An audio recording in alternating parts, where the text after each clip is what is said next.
Hello everyone, welcome to the Subject Planet. My name is Radhika Shrivastava. जैसे कि हम यहाँ पे प्रिपरेशन कर रहे हैं यूजीसी नेट पेपर 2 एजुकेशन की, जिसमें हम यूनिट 7 को डील कर रहे हैं। यूनिट 7 का ए सेक्शन, ठीक है। ए सेक्शन में और जो टॉपिक थे वो ऑलरेडी हम डिस्कस कर चुके हैं। आज की वीडियो में हम यहाँ पे डिस्कस करने वाले हैं सेल्फ डायरेक्टेड लर्निंग क्या होती है, मैल्कम नॉवेल्स के क्या थ्योरी थी, ठीक है। Dynamic model of learner autonomy के बारे में डिस्कस करने वाले हैं, ठीक है। इसके बाद आपका 7A का जो सेक्शन है पूरा वो कंप्लीट हो जाएगा, पेडागोजी, एंड्रोगोजी एंड असेसमेंट, ठीक है, पेपर 2 एजुकेशन में। इससे पहले की जो वीडियो थी उसमें हमने डिस्कस किया था एंड्रोगोजी के बारे में। एंड्रोगोजी क्या होती है ना, और उसके एजम्पशंस को देखा था, प्रिंसिपल्स को देखा था, इन सबको देखा था। एक बार उसको रिकॉल कर ले एंड्रोगोजी को, फिर सेल्फ डायरेक्टेड लर्निंग पे चलते हैं। थोड़ा सा रिकॉल कर लेते हैं कीवर्ड्स में, ठीक है।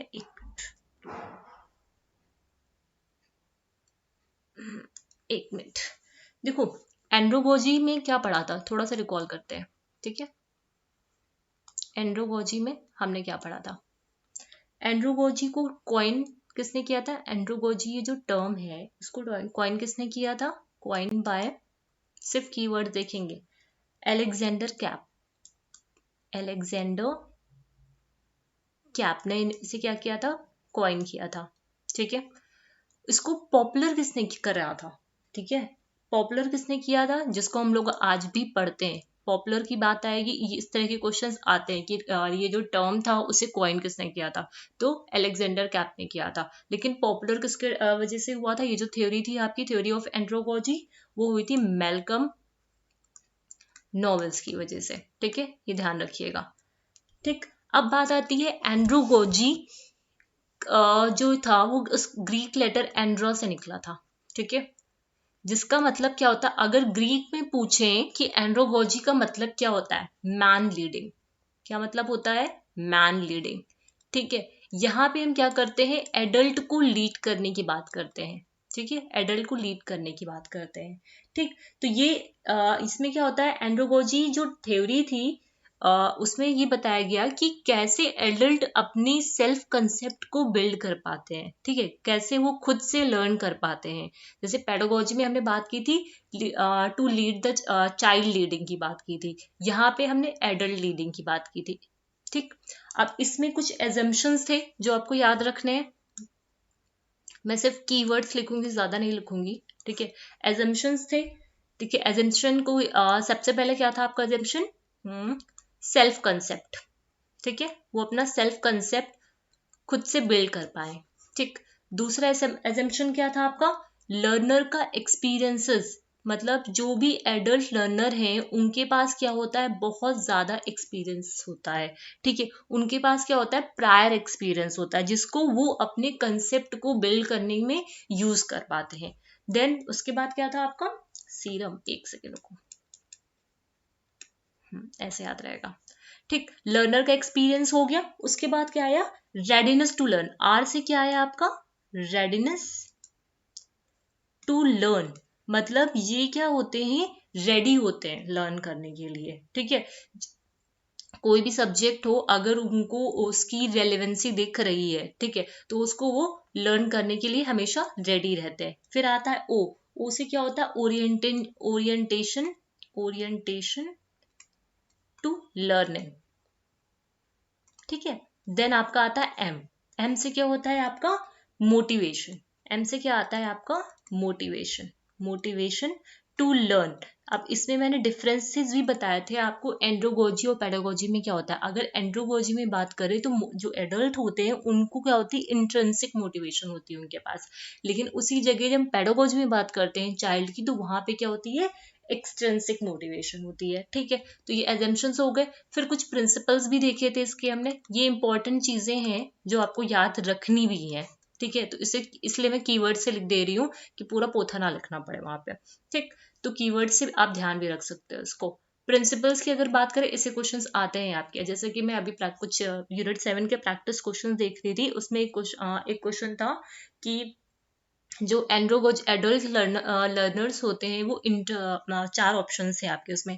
पहला ऑप्शन था वो इंटरनली मोटिवेटेड होते हैं, सेकेंड ऑप्शन था आपका एक्सटर्नली मोटिवेटेड होते हैं, और जो थर्ड ऑप्शन था उसमें externally plus internally motivated, both दोनों की बात की गई थी। तो उसका आंसर वहां पे क्या हो जाएगा, अगर हम एडल्ट लर्निंग की बात करेंगे तो इंटरनली होगा।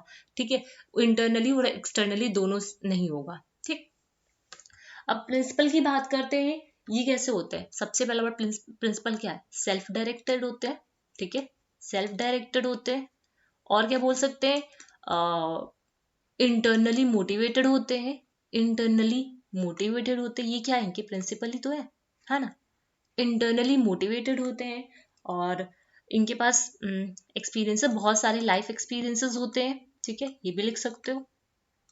ठीक है, फिर आता है आपका ये रेलिवेंसी ओरिएंटेड, बोल सकते हो, क्या बोलोगे इसे, रेलिवेंसी ओरिएंटेड।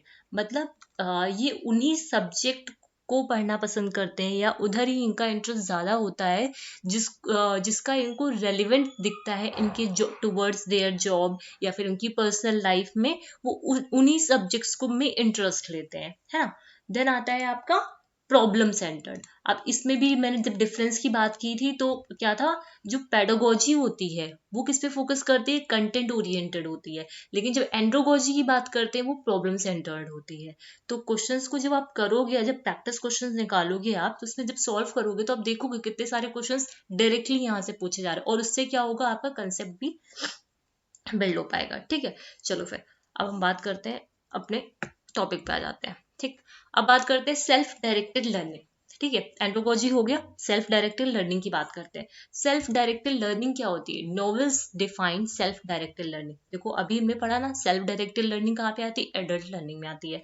तो ये सेल्फ डायरेक्टेड लर्निंग जो है वो किसने दिया था, आपका नॉवेल्स के प्रिंसिपल्स में ही आता है self directed learning. As taking the initiative to assess one's own need. ठीक है, क्रिएट गोल्स, खुद की नीड को एसेस कर पाते हैं, गोल्स क्रिएट कर पाते हैं। ठीक है, डिसाइड कर पाते हैं, set out appropriate strategies on their own, मतलब किस अपने खुद के गोल को ये अपना खुद का ऑब्जेक्टिव ये बना पाते हैं। ठीक है, क्या इनकी जरूरतें हैं उसके अकॉर्डिंग, ठीक है, क्या नीड है, और उसके लिए एप्रोप्रिएट स्ट्रैटेजीज को भी ये सेलेक्ट कर पाते हैं। This is unlike typical classroom where student engage much more passively with the instructor. मतलब self directed, self directed learning होती है वो क्या होती है कि जब सेल्फ एडल्ट सेल्फ डायरेक्टेड होते हैं तो वो क्या करते हैं, अपने गोल को मतलब अपने गोल को खुद से बना पाते हैं। जैसे अभी आपका गोल क्या है, नेट जेआरएफ को क्लियर करना। ठीक, तो उसके लिए आप क्या करते हो, अप्रोप्रिएट स्ट्रैटेजी फॉलो करोगे, क्या कि हमें कितने दिन में कितने सब्जेक्ट को क्लियर, मतलब जैसे 20 यूनिट हो गई, पेपर 1 की 10 यूनिट्स हो गई, पेपर 2 की 10 यूनिट्स हो गई, टाइम कम है आपके पास, तो आपको कोई स्ट्रैटेजी फॉलो करनी पड़ेगी ना, कि तभी आप जो 20 यूनिट्स है पूरी उसको कवर कर पाओ। तो ये जो स्ट्रैटेजी है कोई दूसरा तो आके बताएगा नहीं, ये आप खुद अपनी लर्निंग को खुद डायरेक्ट कर पाते हो, अपनी नीड के अकॉर्डिंग अपनी गोल को खुद क्रिएट कर पाते हो। ठीक है, जो स्ट्रैटेजीज की जरूरत है उसे खुद से वहां पे सेलेक्ट कर पाते हो। तो ये होती है सेल्फ डायरेक्टेड लर्निंग। अगर हम टिपिकल क्लासरूम लर्निंग की बात करें तो वहां पे क्या होता है, जो लर्नर होता है वो बहुत पैसिव होता है। जो भी इंस्ट्रक्टर बोले, जो इंस्ट्रक्टर ने बोला कि आज 10 क्वेश्चंस आपको घर से करके लेके आने हैं, तो वो 10 क्वेश्चन करके ले आएगा, है ना, क्योंकि वो सेल्फ डायरेक्टेड है ही नहीं। ठीक, अगर मैम ने बोला कि इतने ये आपका चैप्टर नंबर 5 में आपके 10 क्वेश्चन है, इसको आपको घर से करके लेके आने हैं, तो आप वही करके लेके आओगे। बच्चा वहां पे पैसिव रहता है। ठीक, तो ये चीज है। It is a process in which learner assumes primary responsibility for planning, implementing. ठीक, प्लानिंग, इम्प्लीमेंटिंग, ये सब की वर्ड्स हैं, ध्यान दीजिएगा। आपको आप कभी भी प्रीवियस ईयर के क्वेश्चंस निकालना या फिर प्रैक्टिस जो क्वेश्चंस होते हैं आपको उसको निकालोगे, ये डायरेक्टली आपको क्वेश्चंस मिलेंगे इसी कीवर्ड्स के साथ। ठीक है, तो इस बात का ध्यान रखिएगा कि ये सारे कीवर्ड्स हैं, कीवर्ड्स को हाईलाइट लिखते रहिएगा। It is a process in which learner assumes primary responsibility for planning, implementing, evaluating the learner objective, मतलब यहाँ पे लर्नर का जो प्राइम रिस्पॉन्सिबिलिटी होता है वो क्या करना, खुद से प्लान करना, इम्प्लीमेंट करना, उसको इवेलुएट कर पाना। आप क्या हो, आप अपनी मतलब आपने प्लान कर लिया, 10 डेज का टाइम टेबल प्लान किया कि हाँ 10 डेज मुझे ये टॉपिक में 10 डेज में मुझे पेपर 1 पढ़ना है, 10 डेज में हमें ये करना है, ठीक है। तो ये आपने प्लान कर लिया, अब उसको आप इम्प्लीमेंट कर कैसे करते हो, ठीक है। हमने प्लान तो बहुत कुछ कर लिया, हम इम्प्लीमेंट नहीं कर पा रहे तो क्या फायदा, ठीक है। तो इम्प्लीमेंट करना, फिर उसको इवेल्युएट करना, ये जो 10 डेज की हमने स्ट्रैटेजी तैयार की है, जो 10 डेज की टाइम टेबल हमने तैयार किया है, क्या वो इफेक्टिव है या नहीं है ना। Learner chooses what to learn, यहाँ पे लर्नर चूज करता है व्हाट टू लर्न, कोई हमको बताने नहीं आएगा कि आज तुम पेपर 2 में यूनिट 3 करो या फिर आज पेपर 1 में आप टीचिंग एप्टीट्यूड करो, ये हमें खुद डिसाइड करना है अपनी इफिशिएंसी को देख करके कि हाँ कि मैं टीचिंग एप्टीट्यूड बहुत जल्दी कवर कर सकता हूँ, रिसर्च को जल्दी कवर कर सकता हूँ, ठीक है। तो ये चीजें आपको खुद देखनी पड़ेंगी, ठीक। तो यहाँ पे आप खुद से चूज करोगे, जो लर्नर्स होते हैं, जो सेल्फ डायरेक्टेड लर्नर होते हैं, ठीक है, वो खुद से चूज करते हैं and how to and also decide when to continue and when to end the learning project. हमें क्या पढ़ना है, कैसे पढ़ना है, कौन सी स्ट्रैटेजी लगानी है, कब तक पढ़ना है, कब इस प्रोजेक्ट को एंड करना है ना। तो ये होती है आपकी self directed learning. Am I clear ना, कोई दिक्कत नहीं है, बहुत सिंपल लैंग्वेज में लिखा है, कीवर्ड्स सारे मैंने यहाँ पे लिख दिए हैं, ठीक। According to the Malcolm Knowles, self directing learning describe a process. Self directing learning क्या है, एक प्रोसेस है जिसमें इंडिविजुअल टेक द इनिशिएटिव। यहाँ पे इनिशिएटिव कौन लेता है, पेडागोजी में अगर हम बात करें तो इनिशिएटिव कौन लेता है, सारी रिस्पॉन्सिबिलिटी किसकी होती है, टीचर की होती है। लेकिन जब एंड्रोगोजी में सेल्फ डायरेक्टेड लर्निंग की बात करते हैं तो यहाँ पे इनिशिएटिव कौन लेता है, आप इंडिविजुअल खुद इनिशिएटिव लेते हैं। आप खुद नहीं इंटरेस्टेड हो नेट क्लियर करने के लिए या फिर कोई भी अदर कॉम्पिटेटिव एग्जाम क्लियर करने के लिए, तो होगा ही नहीं ना, ठीक।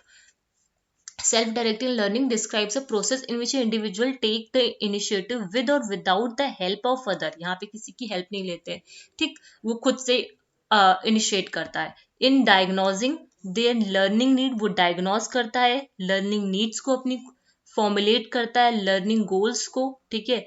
क्या अपनी नीड्स को उसने देखा, अपनी स्ट्रेंथ और वीकनेस को डायग्नोज किया, उसके बाद लर्निंग गोल बनाया, ऑब्जेक्टिव तैयार किया, आइडेंटिफाई किया ह्यूमन एंड मटेरियल रिसोर्सेज। आप जैसे प्रिपरेशन करने जा रहे होगे तो आपने भी देखा होगा ना कि हमें पहले कितना आता है कितना नहीं आता, पेपर 1 में मैं कितनी जल्दी किस यूनिट को कवर कर सकता हूँ। उसके बाद आपने एक गोल डिसाइड किया होगा कि 3 डेज में हमें एक यूनिट को कंप्लीट करना है ना। उसके अकॉर्डिंग आप क्या करोगे, ह्यूमन या मटेरियल रिसोर्सेज यूट्यूब की मदद लोगे या फिर बुक्स की मदद लोगे, है ना, वगैरह वगैरह जो भी चीजें हैं, ह्यूमन और मटेरियल रिसोर्सेज उस लर्निंग के लिए, उस गोल को अचीव करने के लिए जिन चीजों की, जिन रिसोर्सेज की रिक्वायरमेंट होगी वो आप चूज कर लोगे। Choosing and implementing appropriate learning strategy and evaluating the learning outcome. आप एप्रोप्रिएट स्ट्रैटेजी चूज करोगे, उसे आप एक यूनिट को 3 दिन में खत्म करना है, यूनिट लंबी है, जैसे यूनिट 9 है आपकी, बहुत लेंथी यूनिट है, तो उसके लिए आपको एप्रोप्रिएट स्ट्रैटेजी भी लेनी पड़ेगी। ऐसा नहीं करना होगा कि इसको कॉपी में लिखते रहो लिखते रहो लिखते रहो, दिमाग में कुछ नहीं जा रहा, नहीं। आपको ऐसा कैसे करना है कि आप कीवर्ड से लिखो, ठीक है, टाइम भी कम लगे और दिमाग में भी आ जाए आपके, फिर आप उसका एवेल्युएशन करोगे। तो ये सारा कुछ है आपका सेल्फ डायरेक्टेड लर्निंग का। आई होप इसमें यहाँ पे तक दिक्कत नहीं रही होगी, बहुत आसान शब्दों में मैंने यहाँ पे लिखा है, ठीक है। चलो आगे चलते हैं। अब कॉम्पिटेंसीज की बात करते हैं, कौन कौन सी कॉम्पिटेंसीज होती हैं सेल्फ डायरेक्टेड लर्निंग में। सबसे पहले आता है आपका, ये जितनी भी चीजें लिखी हैं ये इंपॉर्टेंट है, ठीक है। कॉम्पिटेंसीज में बात करते हैं तो सबसे पहले आता है to plan and participate in one's own learning activity. मतलब अपनी जो भी मतलब अपनी लर्निंग के लिए, ठीक है, खुद से उसको प्लान करना, उसमें पार्टिसिपेट करना, ठीक। To develop the capacity of learning and thinking of learner, ठीक है, लर्निंग की कैपेसिटी डेवलप करना, ठीक है, ये सारी कुछ। To develop the sense of independence by enhancing free learning, sense of independence को डेवलप करना। यहाँ पे क्या, कैपेसिटी ऑफ लर्निंग, मैं कीवर्ड्स को हाईलाइट भी कर दे रही हूँ। पार्टिसिपेट करना इन वंस ओन लर्निंग, खुद की लर्निंग में। To develop problem solving approach, यहाँ पे कौन सी अप्रोच होनी चाहिए लर्नर के अंदर? प्रॉब्लम सॉल्विंग अप्रोच होनी चाहिए। टाइम मैनेजमेंट स्किल होनी चाहिए, वही बात मैंने की। आपने 10 डेज का टाइम टेबल बना लिया है, अगर टाइम मैनेजमेंट स्किल्स आपके अंदर लैक कर रही तो आप 10 डेज में जो भी आपने गोल अपना क्रिएट किया है वो फुलफिल नहीं कर पाओगे, ठीक है। तो time management skill is very important, ठीक है। फिर आता है decision making skill. Decision making skills क्यों इंपॉर्टेंट हो जाती है? आपको किस टाइम पे किस सिचुएशन में कैसा डिसीजन लेना है ना।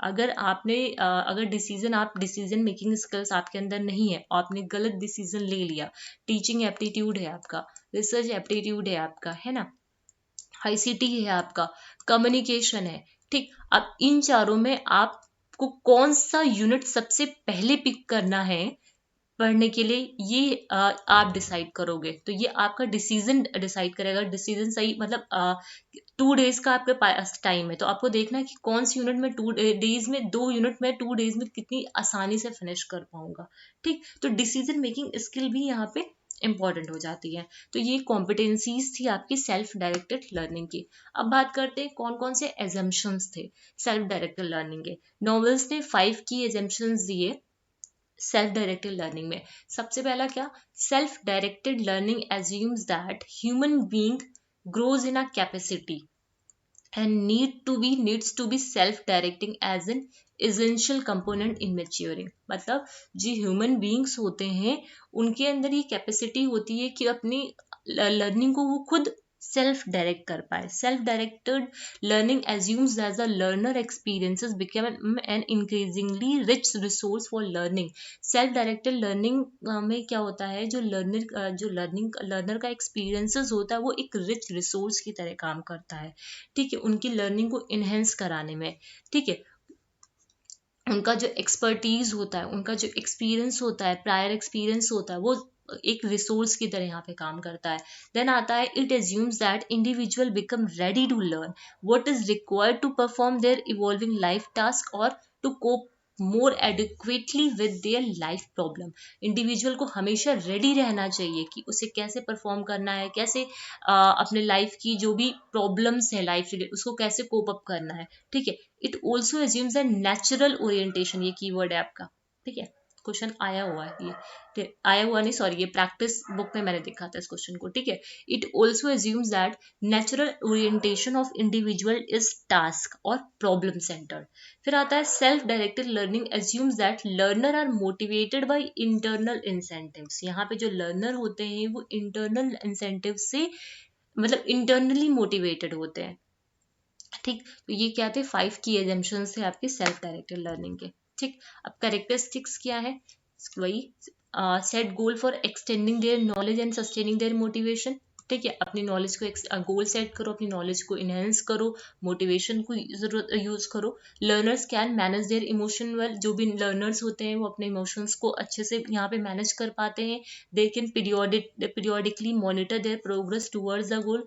वो पीरियोडिकली अब जो भी गोल है उसको कितने मतलब उसकी प्रोग्रेस को मॉनिटर कर पाते हैं। Revise their strategy to fine tune their progress toward goal, ठीक है। अपनी स्ट्रेटेजी को जहाँ पे जरूरत होती है उसको रिवाइज भी कर पाते हैं अपनी प्रोग्रेस को और इम्प्रूव करने के लिए। They can evaluate obstacle that may arise and take necessary adaptation, ठीक है।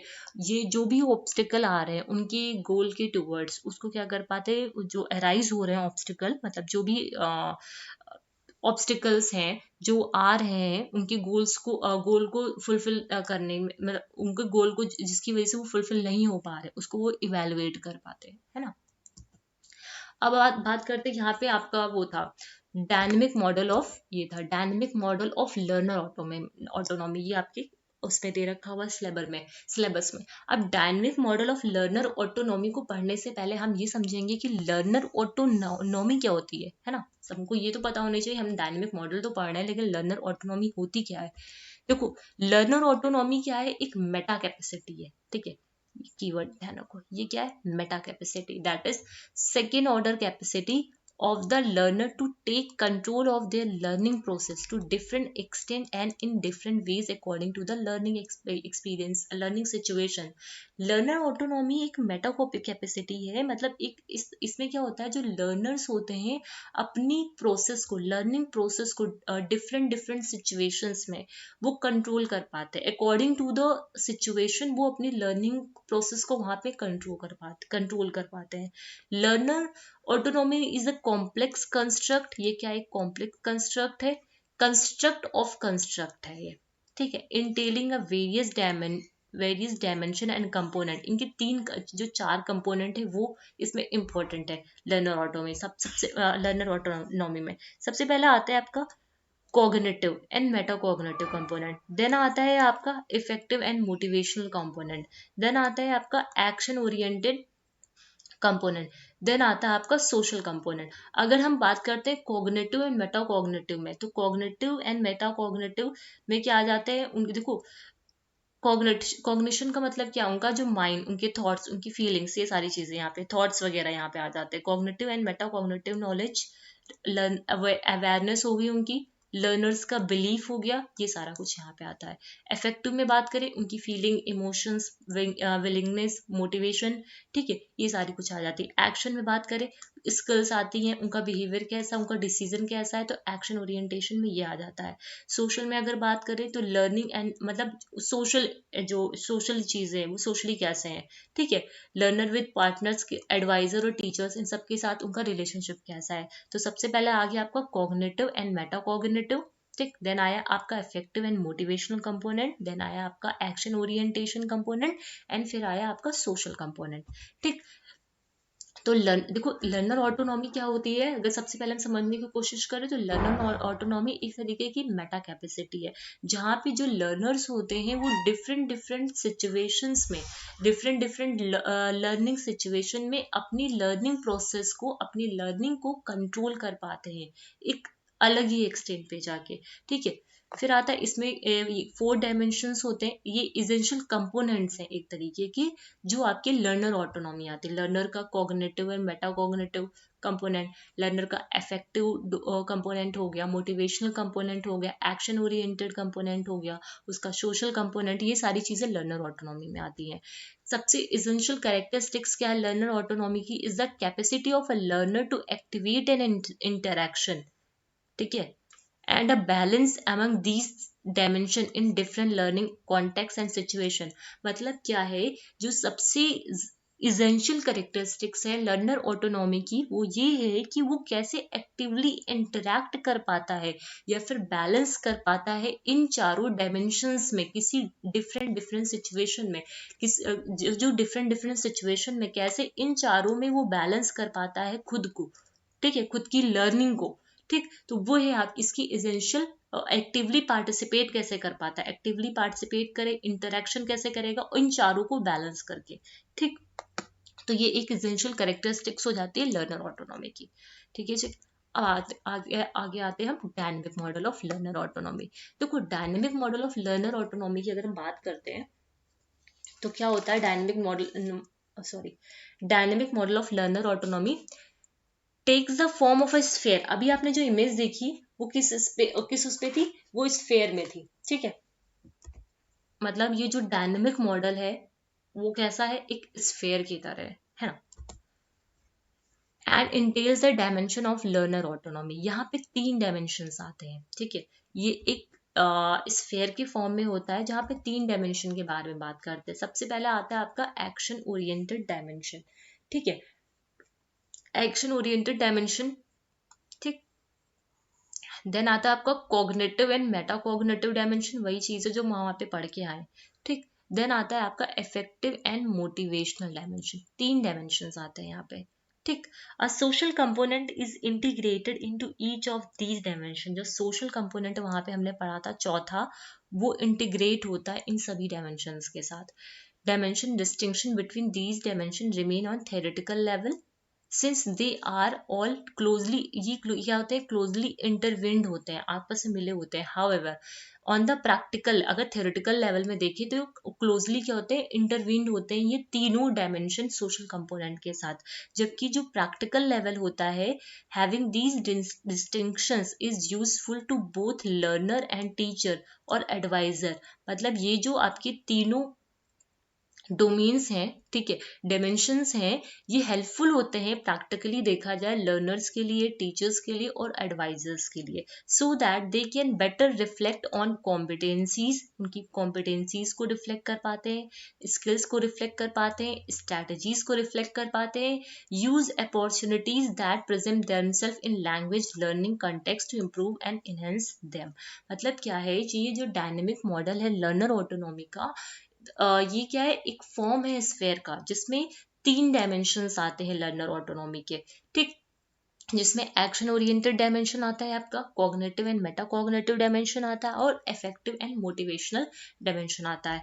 और ये जो सोशल कंपोनेंट था, ठीक है, चौथा डायमेंशन हमने यही पढ़ा था, सोशल कंपोनेंट, देख लो यहाँ पे, एक मिनट, देखो कॉग्निटिव मेटा कॉग्निटिव हो गया, इफेक्टिव हो गया, एक्शन हो गया, फिर हमने पढ़ा था एक सोशल कंपोनेंट, ठीक। तो ये जो सोशल कंपोनेंट है वो हर एक डायमेंशन के साथ क्या होता है, इंटीग्रेट होता है, ठीक है, इंटीग्रेटेड होता है into each of these dimension, ठीक है। डिस्टिंक्शन बिटवीन ये जो मतलब देखा जाए इनको थेरेटिकल लेवल पे क्या, एक जो डायमेंशंस हैं अगर थेरेटिकल लेवल पे हम देखेंगे तो क्लोजली क्या होते हैं, इंटरवीन्ड होते हैं, जबकि अगर प्रैक्टिकल लेवल में बात करें तो ये हेल्पफुल होते हैं लर्नर्स के लिए, टीचर या एडवाइजर्स के लिए। एक तरीके से ये क्या करते हैं, उनकी कॉम्पिटेंसीज, उनकी स्किल्स, उनकी स्ट्रैटेजीज और जो भी वो अपॉर्चुनिटीज है प्रेजेंट है उनके अराउंड, ठीक है, उनको रिफ्लेक्ट कर पाते हैं, ठीक है, उनकी लैंग्वेज लर्निंग जो भी उनका कॉन्टेक्स्ट है, ठीक है, जो भी लर्निंग कॉन्टेक्स्ट है उसको इम्प्रूव कर पाते हैं, इनहेंस कर पाते हैं, ठीक है।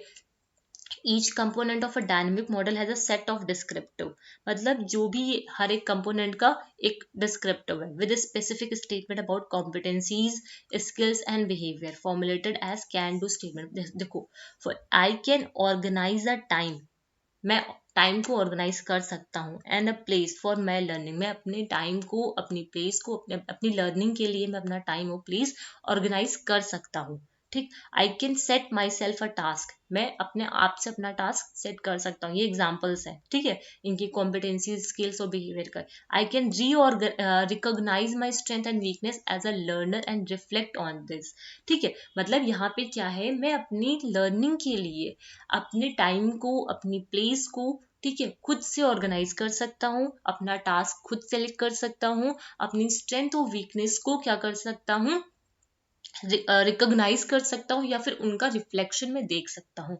तो ये जो तीनों डायमेंशंस हैं वो हेल्प करती हैं, चाहे वो टीचर हो या फिर लर्नर्स हो, है ना, उनकी कॉम्पिटेंसीज क्या है, उनकी स्किल्स क्या है, स्ट्रैटेजीज क्या है, इन सबको वो रिफ्लेक्शन उसका देख पाते हैं, ठीक। दिस मॉडल इज स्ट्रक्चरली, ये इंपॉर्टेंट है, ये क्वेश्चन था भी, ठीक है, स्ट्रक्चरली एंड फंक्शनली डायनेमिक होता है। ये कैसा होता है, स्ट्रक्चरली सॉरी और फंक्शनली कैसा होता है, डायनेमिक होता है। अब बात आती है स्ट्रक्चरली डायनेमिक कहने का मतलब क्या है। अगर स्ट्रक्चरली डायनेमिक कहने का हम बोलें तो ये क्या होता है, directly related to all other, ठीक है, ये लिख लो चाहे तो, ये डायरेक्टली, देखो यहाँ पे लिखा है मैंने, सॉरी, हाँ, structure directly related to all the others. Structural dynamic का स्ट्रक्चरली डायनेमिक कहने का मतलब क्यों, क्योंकि ये इनके जितने भी कंपोनेंट है, ये जो चारों कंपोनेंट हमने यहाँ पे पढ़े हैं, ये क्या होते हैं, डायरेक्टली एक दूसरे से रिलेट करते हैं, ठीक है, रिलेटेड, इंटीग्रेटेड होते हैं एक साथ। अगर हम फंक्शनली डायनेमिक बोले तो फंक्शनली डायनेमिक कहने ये जो मॉडल है वो स्ट्रक्चरली और फंक्शनली डायनेमिक है। क्यों, because the learner can decide to enter the model from any component. यहाँ पे जो लर्नर्स होते हैं, जैसे यहाँ पे जो लर्नर्स हैं वो डिसाइड करेंगे कि उनको सबसे पहले क्या करना है, इधर से आना है या फिर इधर से आना है या फिर इधर से आना है या फिर इधर से आना है। ये डिसाइड कौन करेगा, लर्नर। जैसे मैनेजिंग माई ओन लर्निंग, ठीक है, तो इवैल्यूएशन भी खुद देखेंगे, टास्क को कैसे कंप्लीट करना है, कैसे प्लानिंग करनी है, कैसे मटेरियल को चूज करना है, ठीक। तो ये कौन देखेगा, ये लर्नर्स खुद ही इसको कर पाएंगे, ठीक है। उसके बाद कोऑपरेटिंग की अगर बात करें, कोऑपरेटिंग में इवैल्यूएटिंग आ गया आपका, कैसे मॉनिटरिंग करनी है, कैसे टास्क को कंप्लीट करना है, कैसे प्लानिंग करनी है, कैसे चूज मटेरियल को चूज करना है, ये सारा कुछ, ठीक। तो ये क्या होते हैं, आपस में क्या होते हैं, इंटरलिंक्ड होते हैं, स्ट्रक्चर मतलब क्या होते हैं, आपस में इन सबका इंटरलिंक्ड होते हैं, इंटीग्रेटेड होते हैं, और लर्नर खुद से डिसाइड कर सकता है कि किस कंपोनेंट से उसको आगे की तरफ जाना है। ये कौन डिसाइड करेगा? ये लर्नर खुद डिसाइड करेंगे। ठीक, हाँ, functionally because the learner can decide to enter the model from any component and move freely from one component to another without following a given path according to their needs and purpose। मतलब क्या है, learner यहाँ पे जो learners हैं वो खुद अपने पाथ को डिसाइड करेंगे कि उनको किस कंपोनेंट से आना है, इस कंपोनेंट से आना है या फिर इस कंपोनेंट से आना है या फिर इस, मतलब ये कोई पाथ को फॉलो नहीं करेंगे, ये खुद डिसाइड करेंगे उन्हें कैसे आना है और कैसे वापस जाना है, ये खुद से ये डिसाइड करेंगे। तो लर्नर खुद डिसाइड कर सकता है अपने लर्निंग पाथ को यहाँ पे, ठीक है, अपनी नीड और पर्पस के according. For example they can start with planning, वो क्या कर सकते हैं, प्लानिंग के साथ स्टार्ट कर सकते हैं। If they would like to focus on this aspect of the learning process and they move to evaluating, फिर वो इवेलुएटिंग पे जा सकते हैं, अपने आप को मोटिवेट कर सकते हैं, ठीक है। और अदर कंपोनेंट है, वो सारी चीज पे उस पे जा सकते हैं, जैसे ये रहा, पहले वो क्या कर सकते हैं, प्लानिंग पे जा सकते हैं, ठीक है, फिर वो क्या कर सकते हैं, चाहे तो इवेलुएटिंग पे जाए, चाहे तो वो मॉनिटरिंग पे जाए, तो ये बोल रहा है यहाँ पे, ठीक है, वो किसी भी कंपोनेंट पे पहले जा सकते हैं, इसमें कोई पाथ डिसाइडेड नहीं है, ठीक है। This dynamic feature is an essential characteristics of the models and makes it possible both to account for complexity of learner autonomy and to operationalize it, breaking it down in a smaller portion। Small portion में इसको break down कर देता है, ठीक है। तो ये था आपका dynamic model of learner autonomy. I hope ये आपको क्लियर हो गया होगा पिक्चर्स के साथ इसके, ठीक है, इसमें कोई दिक्कत नहीं रही होगी, ठीक। अब बात आती है सेल्फ असेसमेंट कैसे हो डायनेमिक मोड ऑफ, मतलब जो डायनेमिक मोड है, डायनेमिक मॉडल है आपका, उसमें लर्नर ऑटोनॉमी को सेल्फ असेसमेंट के 4 स्टेप हैं। सबसे पहला आता है आपका गेटिंग स्टार्टेड, मतलब हमें कहाँ से, यहाँ पे देखो लर्नर कोई पाथ तो फॉलो नहीं कर रहे हैं ना, ठीक, तो इसी वजह से उसको कहाँ से स्टार्ट करना है, सबसे पहला स्टेप आता है आपका ये, उसको कहाँ से स्टार्ट करना है। फिर आता है चूजिंग कंपोनेंट एंड डिस्क्रिप्टर, उसके लिए कंपोनेंट्स खुद से चूज करना, जो भी इसके डिस्क्रिप्टर्स हैं वो चूज करना। फिर क्या करना, assessing one's and own competencies, अपनी कॉम्पिटेंसीज को चूज करना। फिर क्या करना, उसको कंपेयर कराना। ये क्या है, लर्नर ऑटोनॉमी के 4 स्टेप्स हैं उनके सेल्फ असेसमेंट के लिए, ठीक। तो ये सारा कुछ आज हमने देखा है ना। सेल्फ डायरेक्टेड लर्निंग देख ली हमने, यहाँ पे क्या होती है आपकी, ठीक है, कॉम्पिटेंसीज क्या है, ठीक है, एजम्पशंस क्या है और कैरेक्टरिस्टिक्स क्या हो सकती है। लर्नर ऑटोनॉमी, सबसे देखो जो मॉडल था आपका dynamic model of learner autonomy, उसका सबसे पहले ये समझा हमने कि यहाँ पे लर्नर ऑटोनॉमी का मतलब क्या है। Then dynamic model of learner autonomy होता है क्या है, ये कैसा होता है, फंक्शनली और स्ट्रक्चरली डायनेमिक होता है, ठीक है। स्ट्रक्चरली कहने का मतलब क्या है, डायरेक्टली ये एक दूसरे के साथ रिलेट करता है, और फंक्शनली डायनेमिक कहने का मतलब क्या है, लर्नर खुद से डिसाइड करता है कि मॉडल में किस पाथ से उसको एंटर करना है और एग्जिट करना है, ठीक है। इसके फिर 4 स्टेप्स थे आपके असेसमेंट के, कहाँ से स्टार्ट करना है, कौन से कंपोनेंट को चूज करना है, कैसे अपनी कॉम्पिटेंसीज को एसेस करना है, फिर कंपेयर करना है। तो ये सारा कुछ आज हमने पढ़ लिया है। यहाँ पे आपका यूनिट 7 का है ना, ए सेक्शन पूरा कंप्लीट हो गया है, ठीक। यहाँ से 7A सेक्शन पूरा कंप्लीट हो गया। अब हम बात करेंगे 7B, जहाँ पे हम असेसमेंट देखेंगे। असेसमेंट फॉर लर्निंग क्या होती है, असेसमेंट एज लर्निंग क्या है ना, असेसमेंट ऑफ लर्निंग, ठीक है। कई सारे उसके फॉर्मेटिव सबमिटिव सारे वो डिवाइसेस हैं, उन सबको वहाँ पे हम पढ़ेंगे। आई होप ये सारा कुछ आपको समझ में आया होगा, ठीक है।